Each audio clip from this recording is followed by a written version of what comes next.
جو کھڑے اور بیٹھے اور لیٹے ہر حال میں اللہ کو یاد کرتے اور آسمان اور زمین کی پیدائش میں غور کرتے اور کہتے ہیں کہ اے پروردگار تو نے اس کائنات کو بے فائدہ نہیں پیدا کیا، تو پاک ہے، تو قیامت کے دن ہمیں دوزخ کے عذاب سے بچائیو۔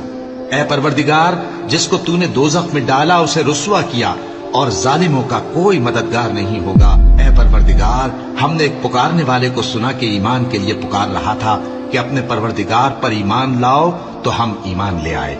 سو اے پروردگار ہمارے گناہ معاف فرما اور ہماری برائیوں کو ہم سے دور کر دے اور ہم کو دنیا سے نیک بندوں کے ساتھ اٹھائیو۔